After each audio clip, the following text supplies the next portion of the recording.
Welcome to the Billable Mom podcast, led by attorney Cari Rincker, where we discuss working motherhood, but especially geared to professional mothers who are trying to juggle their time. Our time is precious, both at work and at home. We talk time management and productivity hacks, the struggles of being a working parent, and provide a community where other billable moms are also trying to calm the chaos 6 minutes at a time. Listen to stories of other working moms, but especially lawyer moms, navigate the waters balancing career and the ever-present demands of motherhood.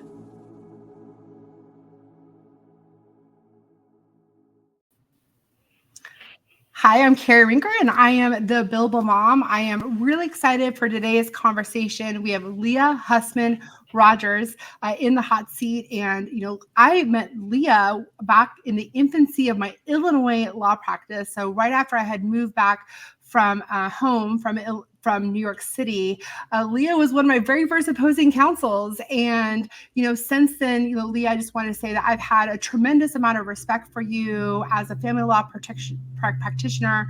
You've got a natural, calming sense about you, with all of it. And so why don't you tell our listeners more about you and your path to becoming a billable mom? Okay. Just career-wise, you mean, or? Yeah. With that, all right. Well, I have been practicing. I had to look at the wall to see the year I graduated, but I've been a practicing attorney for 24 years. I started in the state's attorney's office in Vermilion County, and then I quickly went into private practice, and family law just kind of fell in my lap, and it was clear to me that it was the niche that I preferred over other types of law. I also specialize in juvenile law, so I've done a little bit of both. But it keeps me pretty busy. I have about maybe 350 open family law cases at any given time. I do have an associate that certainly helps, and a paralegal that try to make me organized here at the office. And so, a typical week for me is a good 50, 60 hours a week at the office. And you do it while, balancing work and your home life. I know you have children, and we'll talk a little bit more about that here in a little bit. And, it's funny about family law. I totally fell in family law as well. So I was practicing door law in New York City. So I was just taking anything that came through the door. And I got my first divorce, and I had a good mentor to kind of hand me through the situation. And there's a saying with lawyers that sometimes you don't find your practice finds you. And I feel that way about family law. So Liya, why don't you talk us through where you were in your career when you had your first child? Okay. I got married right before I left the state's attorney's office, but within my first year of being in private practice, I got pregnant with my daughter. So I was only 1 year into private practice when I started my family. And were you a true solo? Did you have an assistant? Tell us about what the landscape was at that point in time. Okay.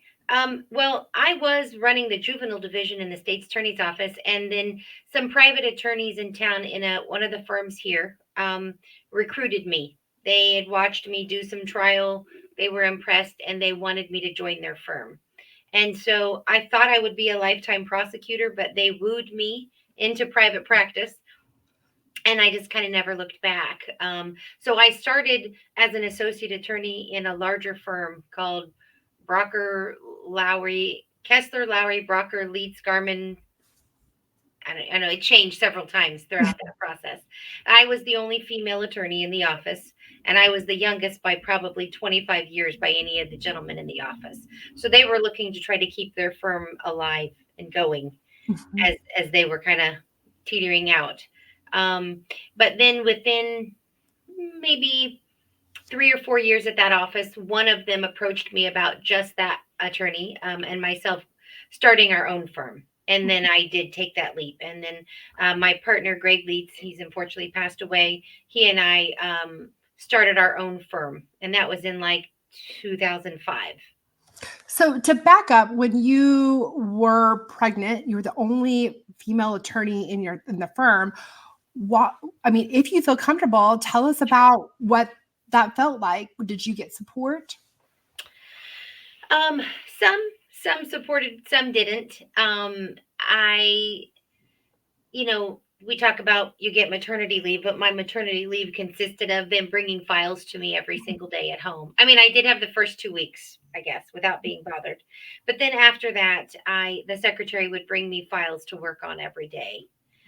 So it was kind of a maternity leave. And some of the gentlemen were supportive, some more than others. Some were a little more old fashioned about things. I was very fortunate to have a in-home babysitter that would come to my home every day, which made my life a little bit easier. And it's been 21 years, and I still have that in-home daycare provider who still comes to my home with my youngest. Wow, I did not realize it was the same person for 21 years. So we'll get to how you found your own Mary Poppins here in a little while. We had talked about this. When you're a self-employed person, on an attorney, it's very difficult to get a traditional maternity leave. I mean, if you could roll back the clock and do things differently, what would you do?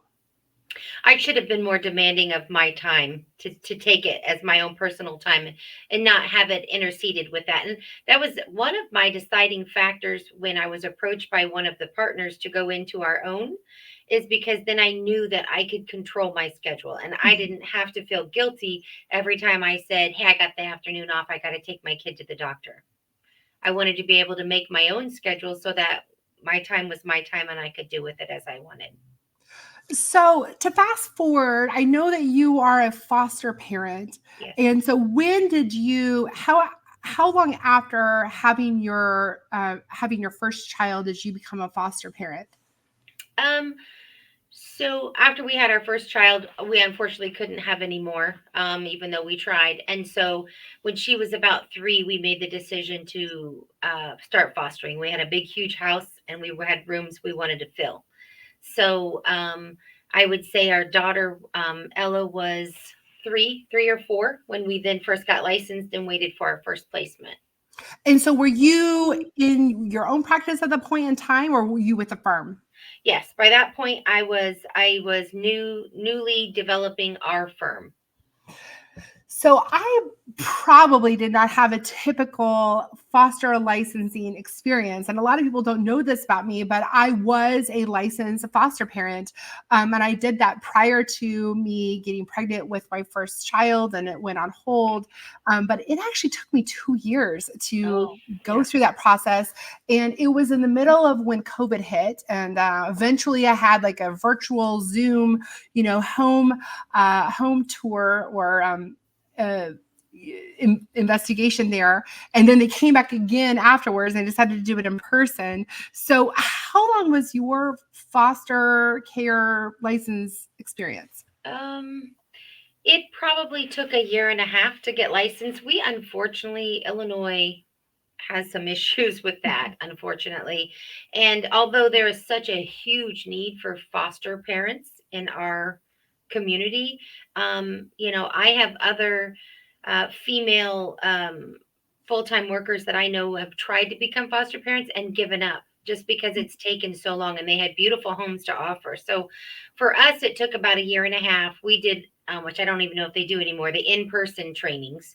Mm-hmm. And then you have to get the physicals, you have to do the home, you have to do the background. I mean, there's a lot to it. And then if the licensing worker isn't fast enough and some of the things expire, then you have to go do them again.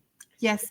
Yeah, I did in-person trainings, and then and that was kind of like pre-COVID, and then COVID hit, and then they also then had some online trainings for me to do. And I think during my 2-year period of time when I was trying to get licensed, I went through 3 different caseworkers. That's how much turnover that there was. And so I just felt like I kept on going backwards. And I'm sure we could have an entire podcast about all the problems with the foster care system. But interestingly enough, we wanted to be licensed through DCFS, but at the time, I had a contract with the county where I was the guardian ad litem for all children under the guardianship of DCFS. So they wouldn't license me. because they said it was a conflict, which I disagreed with, but whatever. So I did a different agency. I had to go through a different agency, and the smaller agencies have even a higher turnover than DCFS does. So, Goodness gracious. yeah. Yeah. So you're in your own private practice. You Yeah. have one child. You are now becoming a foster parent. So talk to me about the challenges of navigating all that. There are so many. Time management is huge, obviously. Private practice, when creating your own schedule, even when you're trying to create your own schedule, it's very difficult. And then when we took on our first two foster children, one, we took siblings, and one was a cocaine exposed child, newborn, and then a 15-month-old sibling that had what's called reactive attachment disorder. I don't know if you're familiar with that, but it is complicated. It just means these children didn't get the love that they need at the earlier ages, and they don't know how to accept the love, and they react and they lash out. And so both of the children that we took initially, plus having our toddler, were 3-4 doctor's appointments a month, traveling for different therapy sessions, bringing early intervention into our home. So on any given week, I would have 3 or 4 different appointments. Not to mention, when you're doing foster care, there's demands that if the parents want to have visits, and so you have to make those accommodations and get the children to the places that they need to be for the visits with the parents. So time management is huge. And of course, when you're first starting private practice, you don't have anyone else helping you. So you just have to make it all happen yourself, which is difficult. So talk to me more about, time management is such a big, broad strokes, topic. And, but what were some of your tips and tricks? I know that when we spoke on the phone a little bit, you had mentioned block scheduling. I feel like for me, email is such a beast. What are your time management tricks? How do you handle it? Gosh, I don't know that I have any like amazing tricks to time management. As far as my scheduling here, if you look at my schedule, I have certain times that are always for appointments, certain times that are always my court hearing times. And I also have blocks of time that are, for example, every Friday I'm blocked off from 11 to 12 because I go have lunch with my son. And so my secretary knows I don't do hearings on Fridays from 11 to 12. You just have to make a commitment of what your priorities are and stick to those while trying to also service all the people that have, their emergencies that you're trying to deal with. And then I would say it's, for me, it's also critical to have the resources and help, and have that help set up in place. So by having an in-home caregiver for my children who could take them places I need them to be, or if I only have a 30-minute window and I need to take one to the doctor, if she can meet me in the parking lot of the doctor's office and save me the 20 minutes of going home, picking up my child, those are the types of things that I would utilize to help with my time management to do it. That's an excellent trick there. So, to tell me more about your care. You basically have a nanny at home. Is that right? Correct. Yes. And do you have her help cook meals? What are other responsibilities? Yes. So, she is an amazing woman. She actually worked for my mother before me. And so I have younger siblings, and she was their caregiver for my mom. And when she retired and I got pregnant, I called her and I said, I need you to come back and work for me. And she said, I'll promise you 2 years. Of course, that was 21 years ago. Yeah. But we provide her phone. We have a lot of expectations back and forth. We've taken her on vacation with us. We took her to Disney. But she gets there at 6:30 in the morning, and she leaves when my husband gets off work, and she is responsible for the laundry and for cleaning the house and for picking up my son from school. So I drop my son off at school every morning so I can have that few minutes of one-on-one before he starts his day. She stays home with my 2-year-old, and I take my 3rd grader to school. and then she picks him up from school, taking the baby with her. So for me, it's the time management of how much can I do myself to give myself quality time with my children, and what can I delegate to create a routine and structure for the kids that's good for everybody. Yeah, that's awesome. And my cousin is my nanny, and she's Perfect. traveled with us on vacations, as well. And I think that it's awesome to just you need to have somebody that you can trust, to kind of keep Absolutely. the wheels moving and take care of your children. And so that's awesome that you were able to find somebody, and for have such a long-term relationship with them is Mhm. pretty phenomenal. A couple of times we've thought we were done fostering and then taken on yet another, and Mhm. I was concerned that we might lose our caregiver because I didn't know if she was up for one more, but she has graciously stayed with us through all those challenges. And for other mothers, I know something I struggled with initially. I've weathered that now and I feel better about it. Is I felt guilty for letting her do the laundry and clean my house, but I had to choose what was more important. Do I want to come home and have to do all that and still not get to see my kids? Or do I want to have that done when I come home? Maybe have a little less money because we're paying her to do that, but then get to have that one-on-one time with my kids instead. And not feel, you have to not feel guilty about it, that you're letting someone Mhm. else help you with those things.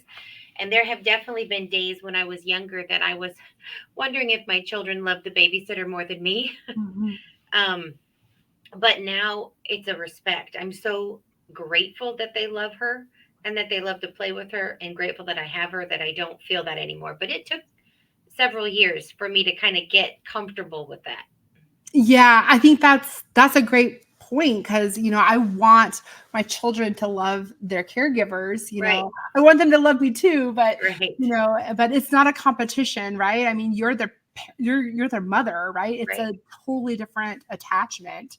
So if you feel comfortable, Leah, I'd love to learn more because, even though became a licensed foster parent, Hmm. I'm no longer a licensed foster parent. I never, had a child come into my home. I'm curious, and I think some of our listeners are curious about your experiences with it. Well, I would say that I have a love hate relationship with foster care. Yeah. um, I love the children that it's brought into my life, the ones even that went back to other homes. Um, I hate some of the heartbreaks that it's caused to me and my other children. Yeah.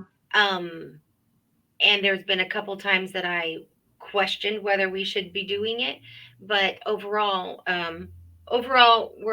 we have our biological daughter who's about to be 21, and then we helped raise my niece. I had a sister that lost her life to some drugs and violence in this area, and then I have a stepson, and then I also we adopted another young man. We've subsequently about to adopt now his child, and then I have a 9-year old that we adopted. So, and then a couple of others that we've taken in along the way that we didn't adopt, but we just Hmm. did. Um, but sometimes some of those foster placements are, you get so attached and you're so in love, and you want to give them everything, but they need to go back home to a parent, even though that parent can't give it as maybe as good of a life or as nice of a home as yours, but it's their biological parent. And so Right. as a foster parent, you have to respect the nature of a biological parent supersedes that of a fostering parent. But I have definitely disagreed with caseworkers who've made those decisions, and to this day have a few that it breaks my heart to think about where they might be or what's happening to them because I didn't agree with who they got sent back to. So it's definitely love hate. Yeah, and out of curiosity, because you and I are both family law practitioners, I mean, and I have never gone through the system, so to speak, as a foster parent as well. But how has it been for you to sort of be involved with the system while being a family law attorney who has done JA cases, juvenile and abuse cases, so you understand the law in this area? Yeah, that's a great question. It's there have been benefits to it because I understand the system, and so sometimes it's less confusing or stressful for me because Mhm. I understand the process. But I do feel that there have been times that because of my position, we've been treated a little harsher or with a little more less leeway. Um, I think that sometimes because of my position, things happen differently than they should have. I don't know if that makes sense. But certainly being in the system for years and being in the juvenile courtroom while also being a foster parent had pros and cons to it, because anyone that has a child in foster care, if you get that child from birth or from whatever time, a parent has 9 months to correct the conditions that brought the child into care. But then after that 9 months, it takes you another 3 to 4 months for them to change the goal to terminate their rights. It takes another few months to then terminate their rights. And then it takes 6 months to get to where you could adopt. So at any given time with any child, even if that child's going back, that child could be in your care for a good 2 years before there's any permanency provided. And that's unfortunate. What advice would you give to our listeners who are considering going down the train of foster care and being a working mother? I would say go to every hearing. Don't always take the caseworker's word. Go and listen for yourself. Educate yourself on what's going on. Make sure that you request copies of all documentation about the child that's in your home. There is a HealthWorks packet that's supposed to be put together with all the history of your child, and you have a right to be given that packet. So if that child was sexually abused or was a victim of other things, they don't always share all that with you, and you need to know that as a foster parent. And so ask a million questions. Make the demand to be in the know of everything that's going on with that child, and go to every hearing. That's awesome advice. Hey, Liya, we're going to take a quick break and we're going to hear from our sponsor. And when we get back, I want to talk a little bit more about your practice, managing employees, and juggling it all while keeping that work and home balance. This episode of the Billable Mom podcast is brought to you by Rincker Law PLLC, focusing in food, farm, and family. When I'm not a mother juggling two littles, I'm the principal attorney of Rincker Law, where we believe that strong communities have both strong families and a food, fiber, and agriculture system. At Rincker Law, not only do we do family and matrimonial law, but we also work with entrepreneurs and agriculture producers on business, estate, and succession planning.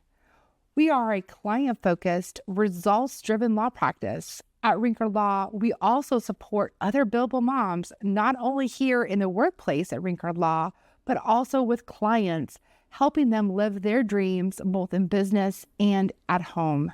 For more information, visit us at www.rinkerlaw.com. Cari Rincker, Rincker Law, Food, Farm, and Family. So, Liya, both you and I have law practices where we manage employees, right? So we have attorney and also non-attorney employees, which is a whole other level of stress and responsibility. There's payroll to meet, right? There's accounts receivable problems. There's turnover problems, Yes. So I went to lunch with a couple of attorneys this week, and I said to them, like, sometimes I feel like the practice of law is the easy part. The hard part is managing, my staff and managing the business. And so, being a working parent is one thing, but I think that being a parent while having this level of responsibility is like just a whole other level. And how do you navigate that? Gosh, I don't know. I just get up and do it every morning. Is basically what happens. But so yeah, we have a staff of 7. So I think yours is obviously much bigger than that. But for me, I focus on it being I have a work family, and then I have a home family, and I have that expectation of that work family to be loyal. And I've certainly been burned a couple times or had some bad experiences. But I try to use the motto for my staff that a happy and well taken care of employee, then they want to take care of where they're working. But certainly I would agree with you that those are my least favorite parts of practice, doing the taxes and the payrolls and those responsibilities, because it's not like you can go on vacation and someone else is going to take care of that for you, for sure. And so that can be very stressful, and finding just the right ways to do the payroll and what systems we're going to use, and computer systems and billing systems is difficult, and it's definitely been a work in progress. And I have more staff than some other firms with the same amount of people, but I just find that the more organized you can be, then the more simplistic the problems are. You can break them down and take care of them easier. So, I have two secretaries for myself, a receptionist, a bookkeeper, a paralegal. All of them have a specific role. We have meetings every couple months to talk about, okay, what's working and what's not working. And the biggest thing is that my office manager created a come up system that's literally saved us, because losing a file or something getting buried in a cabinet and you not doing something for someone is such a huge pivotal thing, that it was so imperative to come up with a come up system that would make sure that every file doesn't get forgotten and gets worked on. And I also we have a policy in my office that any file that I have open and pending with anything will always have a court hearing before it gets filed away. I never file something away without something being set on it so that it cannot be forgotten. That's good advice. That's good advice. So yeah, I mean, I have staff meetings, and I keep a list of active cases, and we touch upon each of those active cases about once a month. That's sort of my tickler system. But I mean, yeah, I mean, I think that's the fear, right? Like I just got returned on like a solar lease, and like, oh, I need to go work on that. I have to make sure it gets added. And so I think that's just like an ongoing fear that I have. So with that being said, I've been home with my children and I'm watching Coco Melon or Blippi or some other kids show. And then like, I'll have like a random thought about one of my cases. And I'm like, oh, did this get filed or something like that? And, I tend to like, if my phone is nearby, send myself an email or something along those lines. But, what do you do? Because I feel like sometimes as an attorney, it's difficult to turn it off, right? Sure. And you're with your kids and you're wanting to be all there. And then it's like, oh crap, like I have this may sound silly, but something that we put into place, I was getting overwhelmed with how many emails between clients and other attorneys, or then the attorney secretaries and scheduling. And so I have one of the secretaries in my office. She's designated specifically with that. She schedules and coordinates every hearing for any file in the entire office. And no one else schedules a hearing. Actually, they get mad at me if I schedule one at court. But also, every email that I have that needs a response or an answer or anything, I forward it to her, and she keeps track of those emails so that I don't lose one. You read something at night and you think, oh, I'll answer it tomorrow. And then you walk in the next day and there's a storm fire of something else going on. And so every week on the Friday, if I haven't responded to those, she sits down with me with every email that I forwarded her that week that we haven't taken care of. That's awesome. Email is the bane of my existence. And I have read books. I have taken classes. I have tried to, I cannot figure this out. So I had my entire staff do inbox zero training this past February. I have read books. I am trying very desperately to get a hold of my inbox. But as I sit here right now during this podcast, I have a stressful and overwhelming number of unread emails in my inbox. I literally canceled my afternoon because I am just going to get caught up on my email. And so I don't know. Do you have a dedicated time each day where you check your email, or how do you balance it? I can check my email on my phone. So I do that quite a bit. And basically the rule of thumb for myself is at the end of every day, after all my kids go to sleep and everybody's done and quiet in my house, if there are unread emails, even if I don't have time to read them, I forward them to that secretary. So I never let a day go past that I don't at least read and or forward that email to someone that I know is going to be attentive to it. Mhm. Because the moment you let 2 or 3 days build up, it's ridiculous. Agreed. And then, nobody wants to wait around for those email responses, which is a whole other topic on that and the demands, especially that family law clients have. It's interesting, Liya. I feel like you made a comment of basically working just a little bit, at least after the kids go to sleep. Yes. And I feel like as I've been doing this podcast and I've been interviewing other women, I feel like a resounding solution that I think a lot of working attorney parents have is they'll work basically after the kids go to sleep, right? For a certain number of hours. Maybe it's just a half an hour, maybe it's 3 hours, maybe it's 5 hours. And oh man, I am dead to the world. I mean, even just last night, I was like, it was all I could do to get my kids to sleep. And then I needed to just decompress and go to sleep. And so, I mean, has that been sort of your trick over the years, is that you would put in those hours after the kids go to sleep? Yes. I am fortunately someone that doesn't need a whole lot of sleep. So I only need 5 or 6 hours to just be kind of refreshed and ready. So like 10 p.m. to 12 a.m. is Mhm. kind of like my stimulated awake time. I trial prep in bed. I still got one that sleeps in bed with me. So I'll have a kid in bed and I'll have paper sprawled out all over it. Oh, wow. It's just always kind of been my time to do things. So I definitely do work at night. Got it. Well, I need a little bit more sleep than that, but I have historically been a morning person. Pre-kids, I was a big like 4 a.m. miracle morning person. But then, when you have kids that don't sleep well, like right now, my 14-month-old is up, a couple times in the middle of the night. It makes it hard to wake up. So it's like I don't really trust myself anymore to wake up in the morning. So it's but I think that the solution is that no matter when those hours are, you have to find those hours for yourself. I mean, would you disagree? Yeah, my morning hours are for myself. So I work out with a trainer a couple times a week at like 6:30 in the morning at our local Y.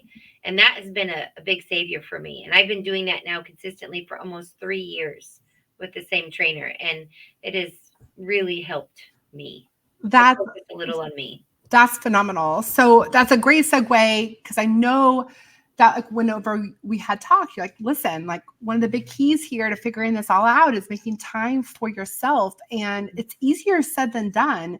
Yes. So it sounds like you have made a commitment to get to the gym, have accountability by meeting a personal trainer. Would you have any other tips and tricks for other working women that are struggling like myself on making that time? For me, I mean, and it's different for everyone. I really looked far and wide just to find fun activities that were health conscientious and could get me in better shape.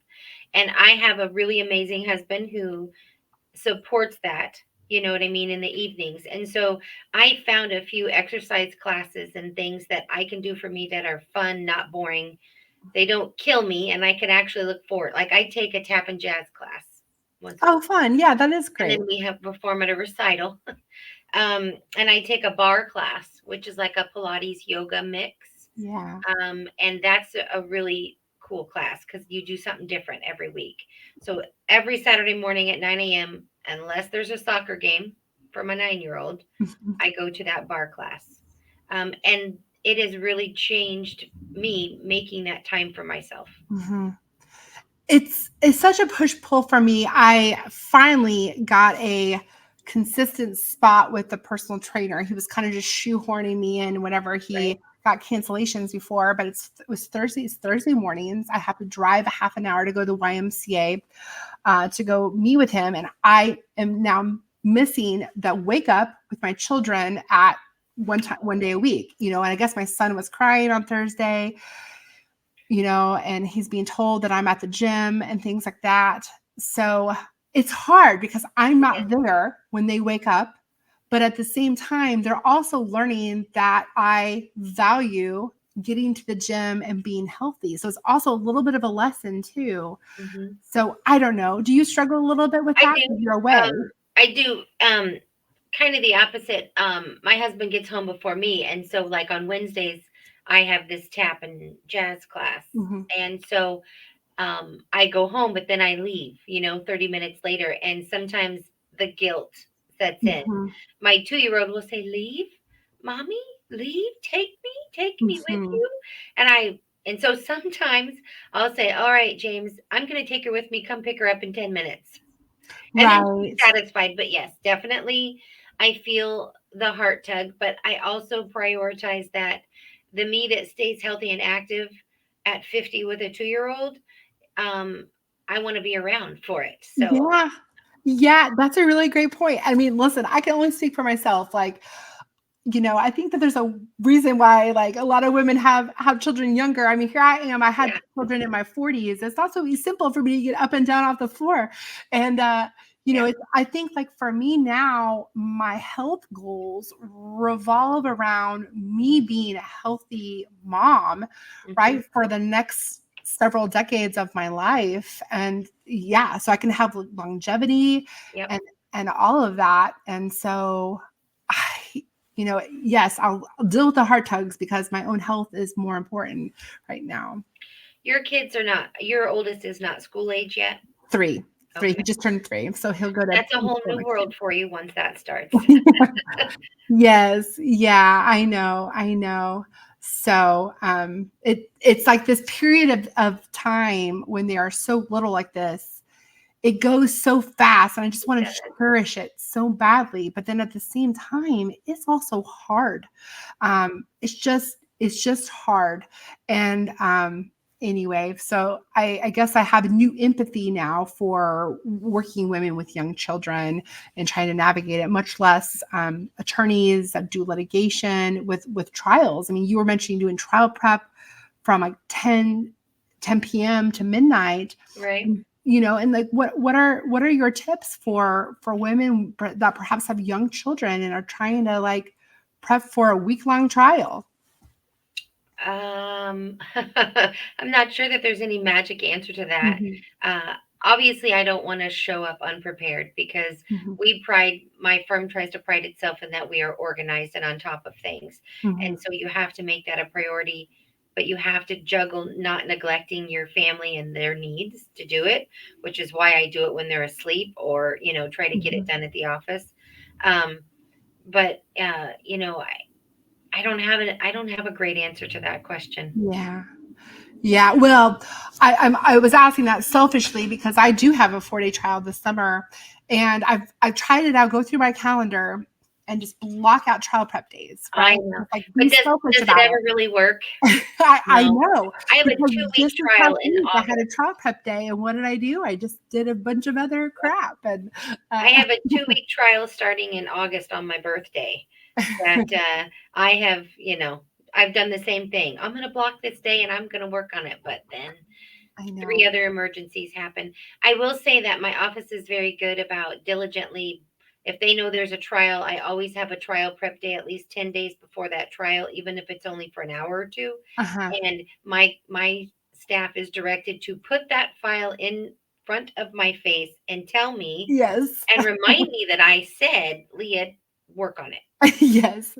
Yeah, absolutely. What I don't want to have happen, and I'm fearful because this is what happened to me pre-kids, is that I don't want to end up spending several weekends prepping for Right. that trial when I want to be spending time with my family. Absolutely. And so that's like when I'm looking at those days on the calendar, I need to be thinking to myself, Cari, you need to be disciplined and focus on these days, or you're not going to be able to go to the pool and go to the beach on a weekend this summer instead. So I need to look at that I agree. decision that way. But I've also learned with time that just from the litigation perspective in family law cases, that trial prep isn't really just that last minute reading through it and doing it. It's that you have a file that's ready. Yes. So I do discovery early on. I make sure I subpoena whatever reports from the police or DCFS that I need, and that I try, it doesn't work every single time, but that you're not scrambling to get the documents you need. So by the time you go to do that final trial prep, everything you need is in the file. That's a Yeah. huge That's issue. a great point. That's a great point, so well, Liya, before we close, I would love to know if there are any products or books that have been helpful to you as a working parent.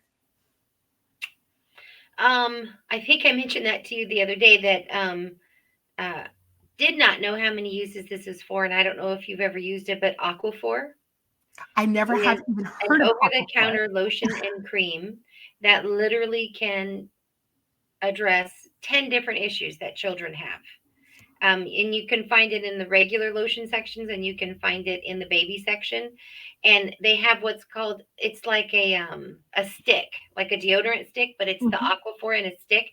So if your kid has a rash on their cheeks, or they have eczema, or they have a little butt rash because you're potty training and you get the little uncomfortable spots, or if they have an itchy spot or dry skin, you can pull out that Aquaphor stick and just rub it right on it, and it'll be gone in 24 hours. That's a great tip. So I'm going to go to the drugstore and check this And out. as far as books go, every child I've ever had, for what this is worth, absolutely loves Sandra Boynton children's books. Yes. We have every one there is. And our 2-year-old has some special needs, and we have issues with anger and being able to regulate. And I found this great book, and it's comes with a stuffed animal, and it's a hammerhead fish stuffed animal, and it says, "Hammy, it's okay to be mad, and we still love you." And it's actually been a great help. So that was a great one. Oh, those are great tips. So Liya, where can our listeners find you? I am in Danville, Illinois. I practice in Danville, Edgar, and Champaign, and I am a half a block from the courthouse at 48 North Vermilion Street. All right. Well, thank you, Liya. I appreciate you coming to the podcast. All right. Thank you, Cari. Thank you for listening to another episode of The Billable Mom. At The Billable Mom, we don't pretend to have the answers, but instead have all the questions. Please find us on social media and join the conversation at The Billable Mom on Instagram, Facebook, Twitter X, Pinterest, and YouTube. We also have a Facebook group where like-minded billable moms find solidarity and provide a resource to one another. You can learn more about the Billable Mom and our picks for juggling work and motherhood at www.thebillablemom.com. You can also connect with Cari Rincker directly on social media at Cari Rincker. Until next time, let's calm the chaos 6 minutes at a time.